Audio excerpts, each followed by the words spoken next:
questionou com a situação. O rei perguntava para eles assim, falando: olha, se você me adorar, eu estou sujeito a te dar a sua vida de volta. Você vai viver muitos anos na maior regalia. E eles olhavam e falavam assim: não, rei, nós já vivemos na presença de um rei que tudo pode para mim, que tudo pode fazer para mim. Então eu gostaria que você, ouvinte, que diz ser vaso na mão de Deus, que nas primeiras instâncias que Deus começou a trabalhar na sua vida, você pode até ter sentido um pouquinho, mas com o tempo, trabalhando na obra do Senhor, você vai aprendendo que Deus nos dá aos poucos para nós não desanimar. E Deus, quando dá um pouco, Ele também nos alimenta para nós caminhar. Vasos na mão do oleiro tem que ser vasos para ser cheio do oleiro. Porque depois de ser feito, ele vai ficar na expectativa da esperança de ficar separado. Vai ser observado, vai ser notado. Que a Bíblia está dizendo aqui, ó. Então veio em mim a palavra do Senhor dizendo: porventura não poderei eu fazer de vós como fez este oleiro? Ou seja, Deus está dizendo para você, ouvinte, que Ele quer trabalhar na sua vida. Deus está dizendo para você, irmã, que Ele quer trabalhar na sua vida, quer te preparar para que algo que você ainda não tenha ainda uma experiência. E se você está passando, quem sabe, nesse momento, seja qualquer tipo de angústia, Deus, a Bíblia diz ainda, no capítulo 9 de Romanos 21, que Deus pega o vaso, não pode contender com a mão do oleiro. O vaso, viu, pastor Benito, não pode contender com o Criador, porque Ele é o oleiro. E Ele não pode contender com a situação que Deus faz ele passar, porque Deus sabe que Ele vai dar força, vai dar vigor, mesmo que está tudo parecendo ao contrário, mas quando Ele passar é porque Deus está permitindo que Ele passe. Ele é um projeto. E depois dele passar tudo isso, ele vai ter prazer de desfrutar daquilo que Deus preparou ele, porque se não preparasse ele, não tem como. Quem pode desfrutar? O começo de uma casa, ela é difícil. É o planejamento, é a fundação das brocas, alicerce, e as paredes levantadas, e depois diz que o acabamento, eu como pedreiro de construção civil, eu sei, o acabamento é o mais fino, que para chamar a atenção do morador da casa. E depois de passar todo aquele processo da casa, todo mundo que passar vai notar que aquela casa ficou bonita, depois de tanto sofrimento, aquela casa ficou bonita. Aí a pessoa pode entrar e observar que valeu a pena passar por tudo aquele sofrimento. E tem pessoas que quer tudo, mas não quer passar por nada, então não está no agrado de Deus. Porque o próprio Jesus passou ao comando do Pai o que ele tinha que passar. E passou sem reclamar e sabendo que haveria pessoas que seriam beneficiadas com o sofrimento de Jesus. Somos nós. Olha aqui Romanos capítulo 9, versículo 21. Ó.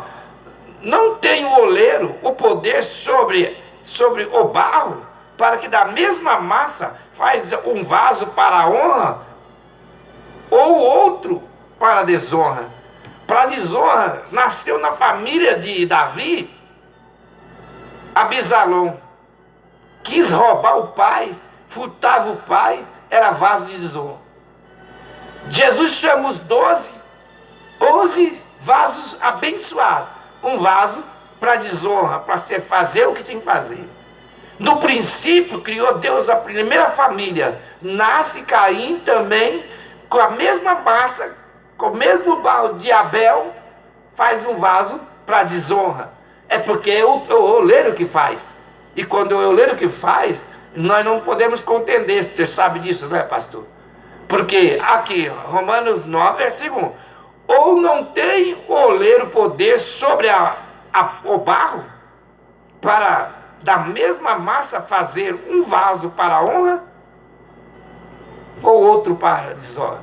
Eu tenho fé e certeza que Deus, se Deus faz um para desonra, Ele faz 1000 para honra. Porque senão não tinha aqui Judas como um vaso de desonra. E olha a trajetória dele, olha a trajetória de Abel, a trajetória de Caim, a diferença de 2 vasos. Davi tem todos os filhos.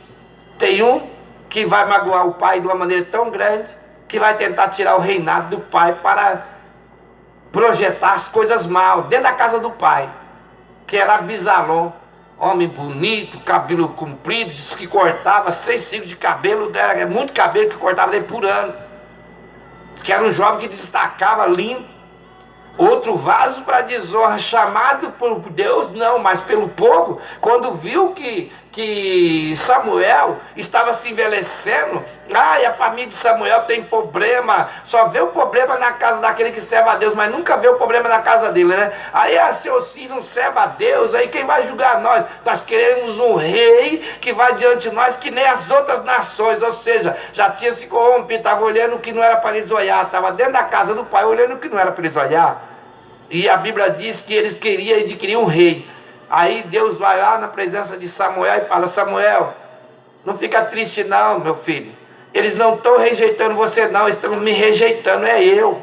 Mas se eles querem um rei, eu vou dar um rei para eles. Só que o melhor de toda a casa deles vai ter que servir para o rei. As filhas deles, o rei vai querer. Os animais melhor, o rei vai querer. As lavouras, o que melhor, o rei vai querer. Todas as roupas de tecido que tiver, os tecelão fazer, o rei vai ter que querer. Todo tipo de objeto, o ouro que o rei estender a mão é para o rei, porque eles estão querendo um rei. Se o rei falar numa família, sua filha é para levar para o meu palácio, tem que ir. Ou você trabalhou hoje, a metade da sua lavoura vai para o meu palácio, você vai ter que ir. Tudo era assim, e era um vaso que não agradou a Deus, portanto, que enquanto esse vaso estava desagradando tanto a Deus, e foi feito da mesma massa de Davi. Porque a Bíblia diz, está aqui, ó, que o mesmo massa, Deus faz um vaso para honra e o outro para desonra. Da mesma massa, da família de Jessé, nasce Davi. E nasceu Davi, pareceu cá na frente, a estabilidade da demonstração daquele vaso para desonra que era Saul. E olhando aqui, voltando, Deus falando: não quereis, eu poderei fazer de vós como fez esse oleiro, ó casa de Israel. Estava dizendo para você, irmão, estava dizendo para você, irmã, que cede na presença de Deus, se deleita na presença do Altíssimo, que Ele quer fazer coisas grandes e novas na sua vida. Se está doendo, dá glória. Se está chorando, continua glorificando. Se está faltando alguma coisa, adora Ele. Porque tudo daqui um pouquinho de tempo, o que há de vir virá e não tardará. Pois a Bíblia nos reforça que o justo viverá da fé. E se você viver da fé, Deus te alimenta. Porque a fé é o firme fundamento das coisas que espera e prova das coisas que não se vê. Você, vaso, Deus está falando com você hoje. Está falando comigo. Está falando com os obreiros hoje. Se porventura você tem título de obreiro e tem largado de servir a Deus, volta a servir a Deus com qualidade, porque tem muito Deus ainda na sua vida. E assim eu gostaria de você que está do lado da ilha, desse uma observada no seu chamado, na sua chamada, e deixa Deus trabalhar na sua vida. Porque lutar contra Deus, nunca vi na Bíblia falar que prevaleceu. Quem quer lutar contra Deus? Então não luta não. Recua e prostra na presença do oleiro, que é o Altíssimo, que Ele tem muito mais a fazer na sua vida nessa noite. Então eu gostaria, que vai soltar um hino agora, e eu gostaria para você que é como eu, barro, na mão do oleiro, preste atenção que Deus quer falar com você, até pelo intermédio do hino. Deus quer falar com a sua vida nessa noite. E desde já, Continua os ouvintes ligados conosco, porque nós estaremos, segundo a vontade de Deus, até a meia-noite. E daqui a pouco eu estarei orando sobre essa mensagem. Se Deus falou com você, continue adorando.